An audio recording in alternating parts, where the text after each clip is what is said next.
Hello and welcome to Upgrade Dental's Second Opinion. I'm your host, Dr. Bryan Laskin, and I am very, very excited today to have an amazing guest today on the podcast, Austin Hare. Thank you so much for being here. A little bit about Austin's bio. He is an incredibly interesting guy. Now, Austin has gone from a professional wakeboarder, which I am the most amateur wakeboarder on the planet Earth, to a real estate investor, to American Ninja Warrior. He's the host of Commercial Real Estate Secrets podcast, a show that focuses on helping healthcare organizations scale by interviewing successful entrepreneurs and diving into actionable strategies. Leaders Real Estate helps all types of healthcare organizations grow by developing creative real estate strategies, identifying the best locations, and providing capital building purchases. It's so interesting how you went from wakeboarder to real estate investor and American Ninja Warrior, which is super cool. And I think the dentists and the people who own dental practices that are listening today will be excited to hear the things you talk about, because one of the most common questions that I hear is, should I buy or rent the building I'm in? And anytime you see there's a bunch of dentist investment groups like on Facebook, inevitably people come down to just sell everything and buy commercial real estate. So Austin, thank you so much for being here. Yeah, you're welcome. I appreciate it. Appreciate the warm introduction as well. I'm happy to be here and hope I can provide some value to the guests, the listeners. Well, yeah. And I think I love the focus that you have on healthcare organizations, because I think it is a very key piece. And so just, we were talking a little bit before we started recording. Could you just give an overview of your investment strategy that when you're talking to dentists, most of them, that what you would how you would suggest that they invest going forward? Yeah, I mean, I'm not like a financial advisor. I study it a lot personally for me, and I consume a lot of content about the macroeconomy.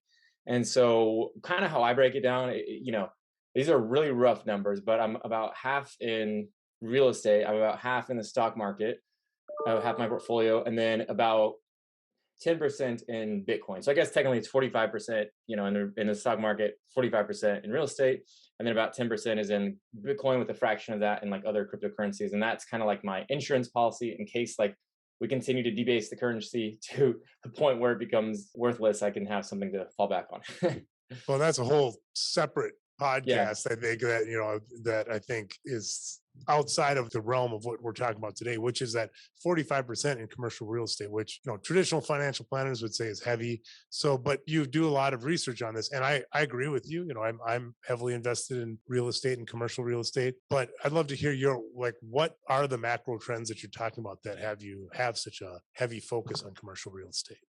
Yeah. So, when you just think about, first of all, inflation is a really hot topic right now because the CPI reports it at like 6.8%, which I think we can all agree is largely inaccurate. It's probably much more conservative, right? If you really think about how they calculate it, and what I mean by that, if 30% of the score of the CPI is derived from rental rates, and they have been using this calculation for the past 30 years. In the 90s, they developed it. They haven't changed it. They poll about 20 to 30,000 homes in like these set areas to find out how much they're increasing by.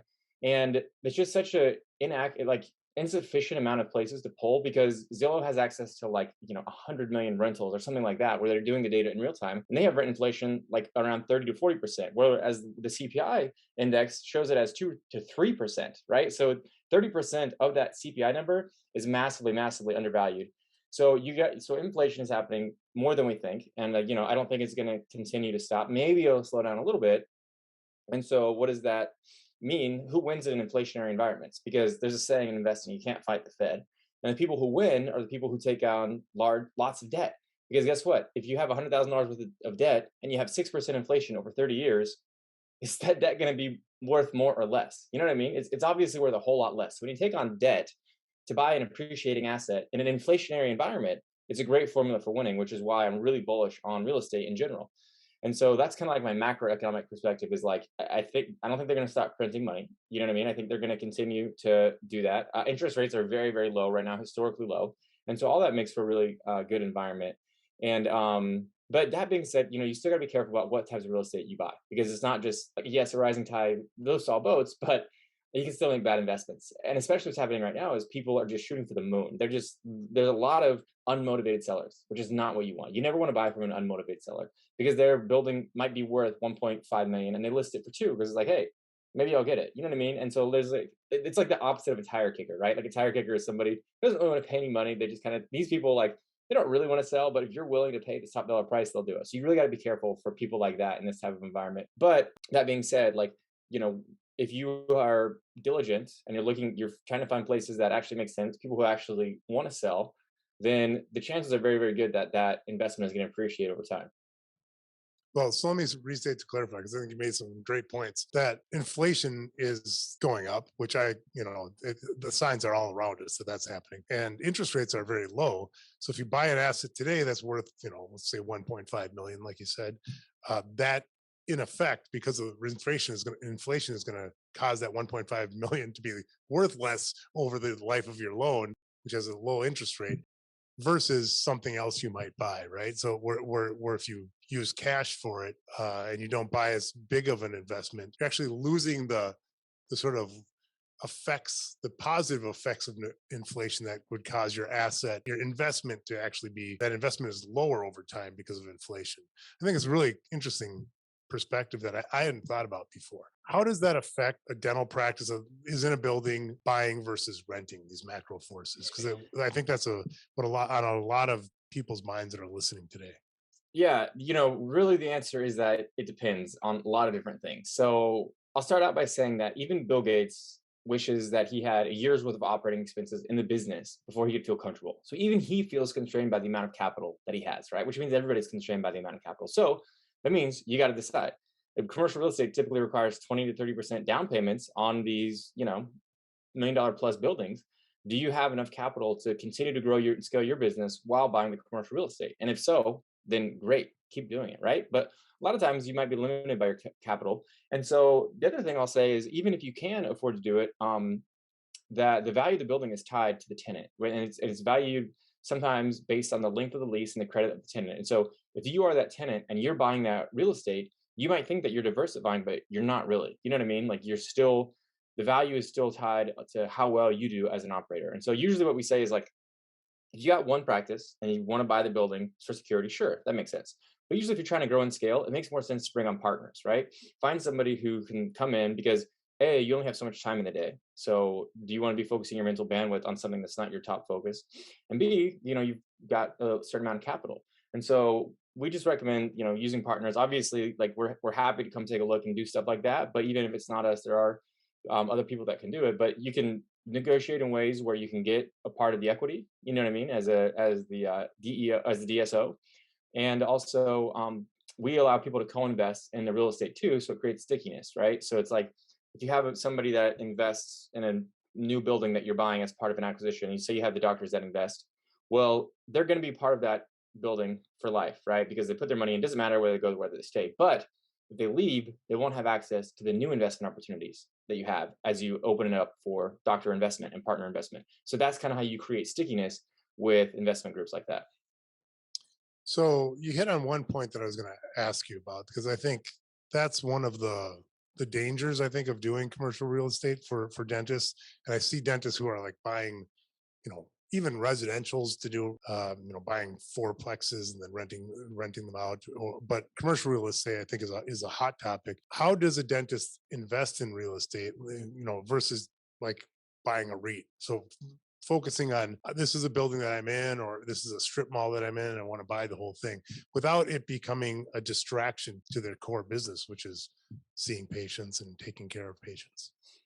Yeah, I mean, really, the only way to do that is partner with a group. I think, like, if that's what. So let me clarify. If you're saying that if there's a dentist, he's looking at, let's just say there's a 4 tenant building, and he wants to take up one of those spaces, but he wants to buy the entire building. How does he do that without taking up his time and attention? Is what you're asking? Yeah. So, I mean, because typically speaking, if you're going to be renting from somebody, if you need a plumber, you can call whoever manages the building and they take care of it. In Exactly. this case, if a plumber needs to be using tenant number 2, they're going to be calling your office and you have to take care of that. So, Yeah. how So, do you overcome it becoming a burden to you?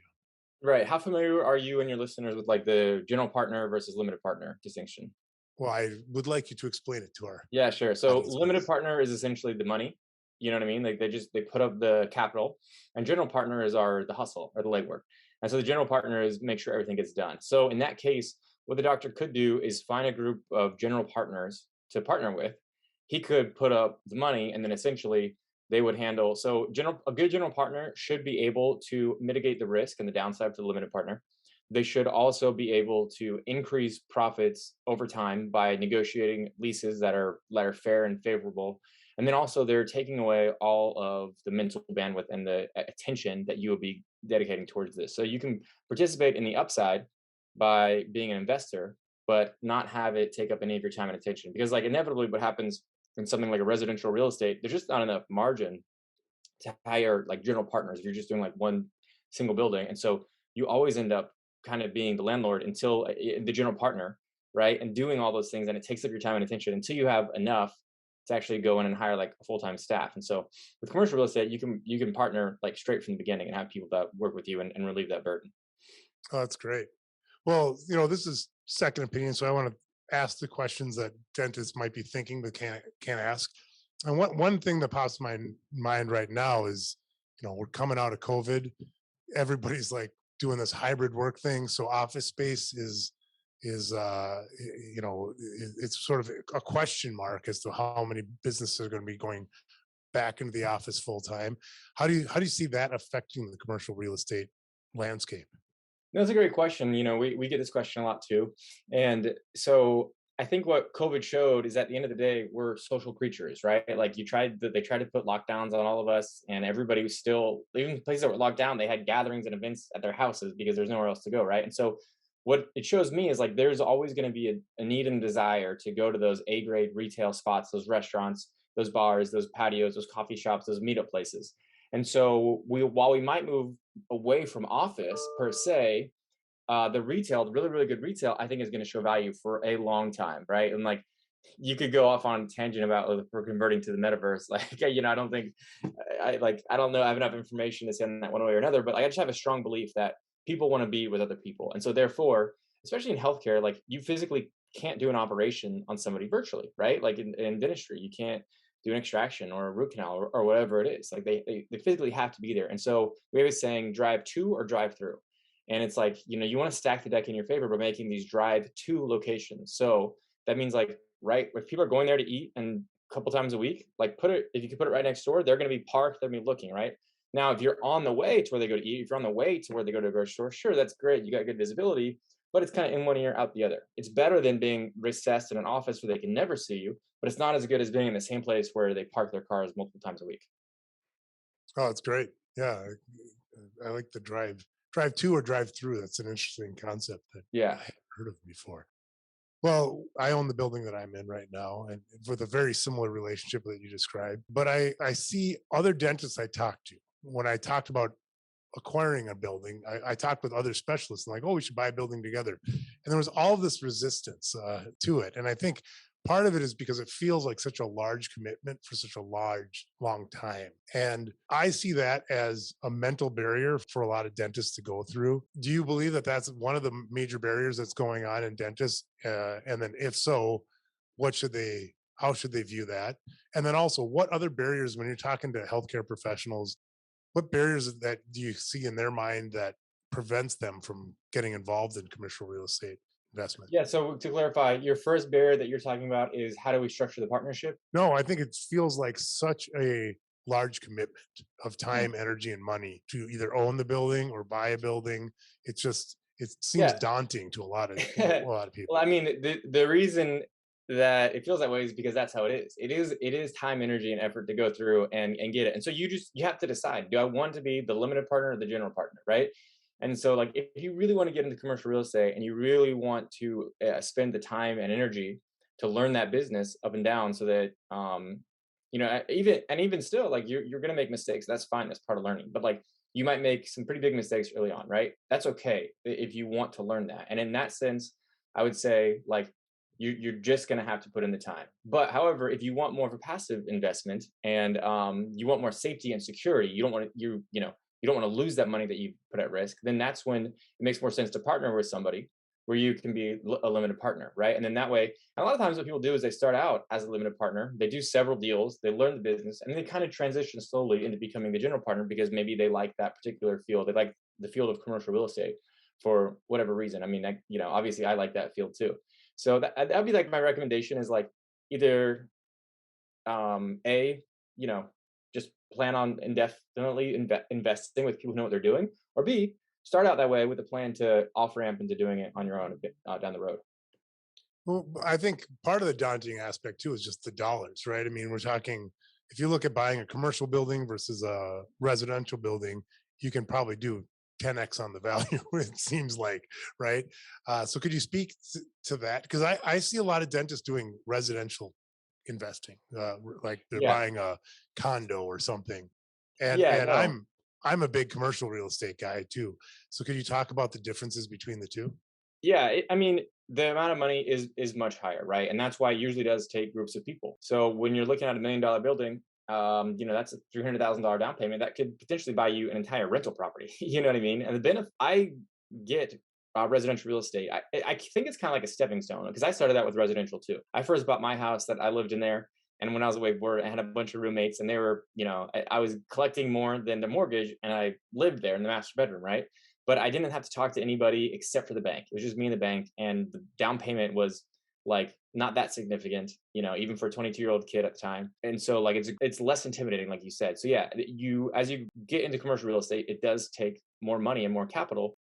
And so, in terms of that being daunting, I mean, everybody comes from a different place. Like, I don't know what your financial background is, but you don't have to be the only person to do it, right? You don't have to take down a building by yourself. And so, usually, like, we just almost see all buildings are taken down with partners. You know what I mean? It's a group of people, and sometimes it's just like a couple of buddies and a couple of friends, and they want to start with a building, sub $1 million. And they each put in, 100 grand or 50 grand. Cause you can, if say it's $1 million or whatever, you got to put down 250,000. 5 people could come together, put down 50 grand. And now you're very similar, to a house in terms of price. So that's kind of like a way that you can structure it. Again, if it'll be a little bit more complicated if you don't have any experience in the commercial real estate field at all. But I mean, that would definitely be the way that I would structure it if you're trying to go easy or conserve your capital. Yeah, I think most of the upgrade audience are in a position that they could just put the money down on a building, but it seems like a large percentage of maybe of their portfolio to put into like one asset. But I had this sort of revelation in my mind when in my first office when I was practicing in an 800 square foot office, and the air conditioner went out. I called up the landlord. And he was like, "That's not my problem." And it's like, "Wait a minute, it's my problem." And I was like, "I'm on the wrong side of this equation here, right?" Versus a commercial building or a residential building, like the landlord has to take care of everything, and also there's more competition for buying buildings and everything else. So I think there's some massive advantages to be in the commercial real estate side. Yeah, I well, and I totally will say agree. you should use a better broker next time because they should negotiate a maximum amount that you pay in repairs for the HVAC for the landlord pays for Oh, it. really? Well, and so because I think that your firm handles a lot of these pain points for the average healthcare provider. So tell me a little bit about what you do, your company, and how you alleviate the sort of the downsides, the issues that come with commercial real estate investing. Yeah, I mean, like in that situation that you just mentioned, that stuff happens.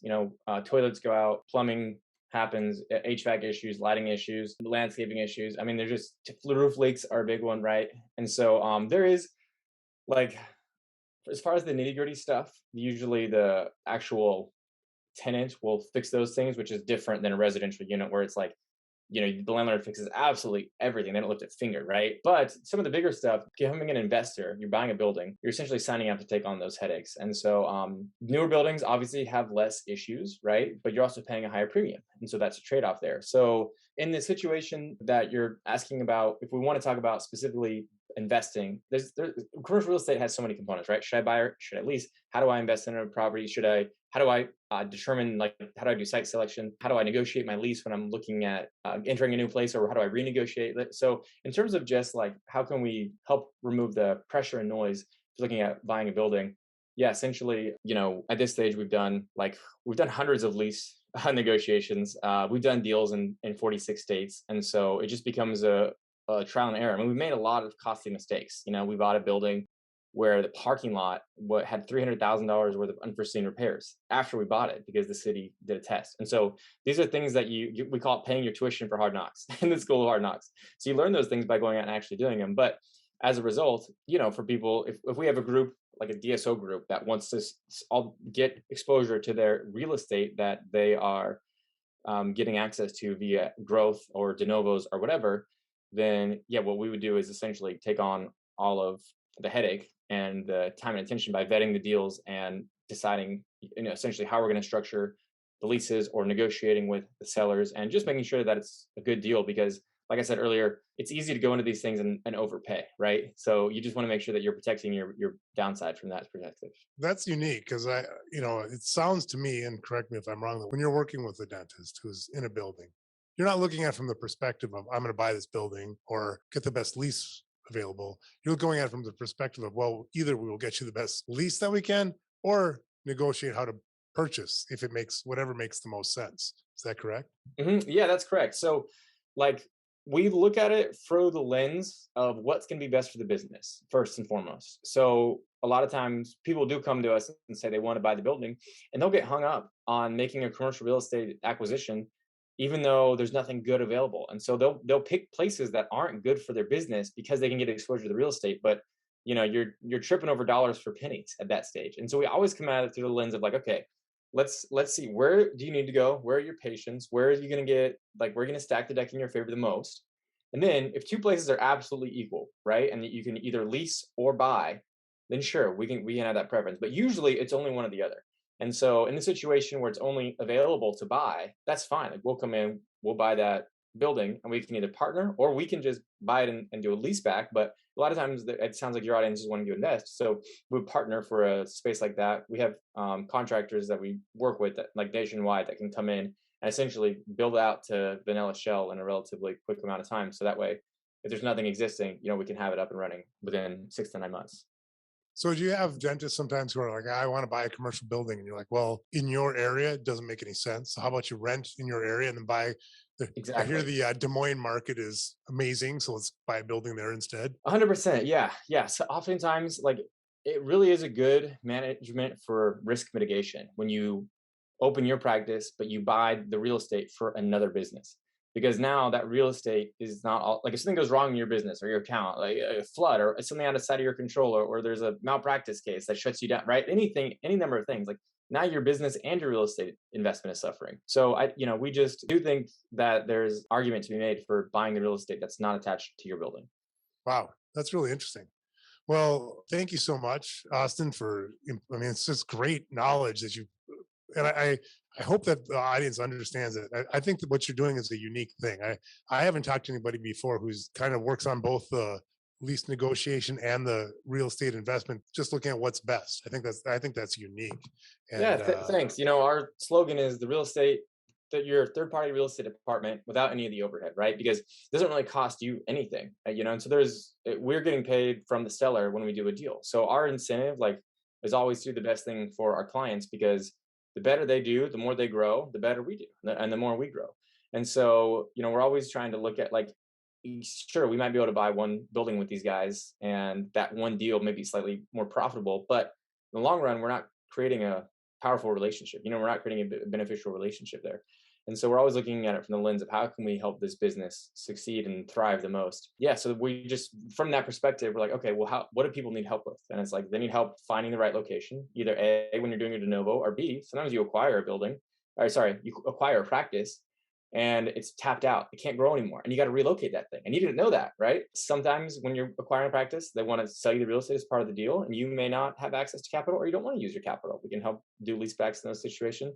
And then, yeah, just negotiating the lease is a huge one too. Like, people think, well, I'm going to save some money, I don't want to use a broker or whatever, but, like, the landlord's allocated that percentage to a broker. And if you don't use a broker protecting you, like, the full entire amount is going to go to his broker, because he's already got a broker, right? They allocate 6%, 3% for their broker, 3% for the other broker. And so if you're not using one, that's like, that doesn't affect him. Now the broker just get 6. So we always recommend, if, like, it doesn't have to be us, but just use somebody who's an expert, right? Use somebody who's done a lot of dental. Like, and when I say expert, I mean at least 10 deals, because you pick your golfing buddy, your cousin, your brother-in-law, whatever, you're going to be shooting yourself in the foot, and that's going to be a really, really expensive mistake.